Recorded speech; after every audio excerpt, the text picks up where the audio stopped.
3 months ago, we launched Reignite Freedom and the Global Walkout, alongside people like Robert Kennedy Jr., Peter McCullough, Robert Malone, Mike Yeadon, and others. And originally we were planning a 5-day physical walkout and convoy to our capital cities around the world on the same day. Momentum grew really quickly, but we also realised that it wasn't quite the right time for this event because mandates and restrictions have lifted across the world and people are enjoying their lives again, which is great. But I do want to make something very clear to you all.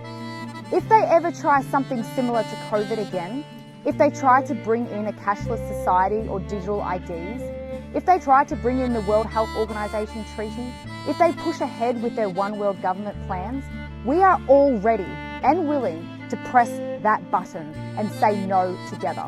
The 5-day global walkout from society will happen when the time is right. And until then, we are taking small steps together every single week. These steps are helping us disconnect from the conveniences of globalism because somewhere along the line we all subscribed to globalism by accepting some of the conveniences they offered us.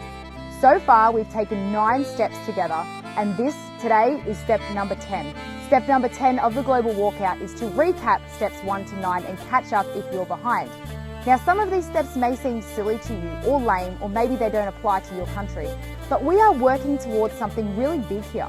We are collaborating globally, and there are hundreds of thousands of people doing these steps every single week, and it's growing every week. We will be ready for whatever they have planned. And in the meantime, we're gaining strength, numbers, courage, and conviction. So no matter what they throw at us, we're going to be ready. So do the steps that apply to you, do the steps that resonate with you, don't do the ones you don't like, and I will see you next week for step number 11.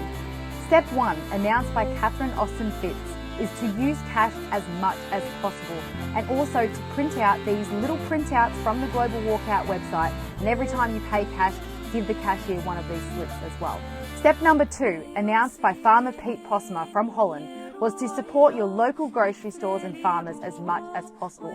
Find out what is growing in your area and try to buy products that are locally grown as much as possible. Step number 3, announced by Dan Aston Gregory from the UK, was to avoid mainstream media as much as possible, even if the headlines are intriguing. Step number 4, announced by Mads Palvik from Belgium, was to move your bank accounts to a smaller credit union or smaller community bank if possible.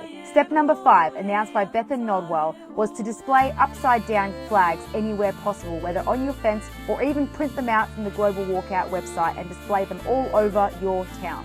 Step number 6, announced by Terry Baudet, a Dutch Member of Parliament, was to have one dinner or lunch a week that is a little bit more special than the rest.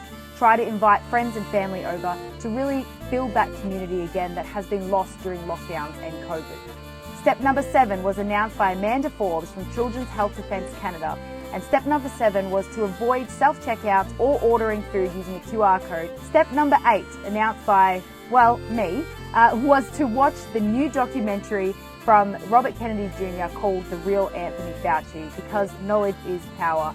Step number 9 was announced by Paddy Holohan from Ireland, and this is a take on step number 1, which was to use cash as much as possible.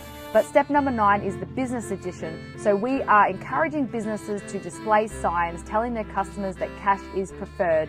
And step number 10 of the Global Walkout is to start from step number 1 and make sure you're doing them to the best of your abilities. On top of that, how about you enroll another friend into the Global Walkout, because there are strength in numbers, and the more we have ready for when the time comes, the better it's going to be for all of us. I'll see you guys next week for step number 11.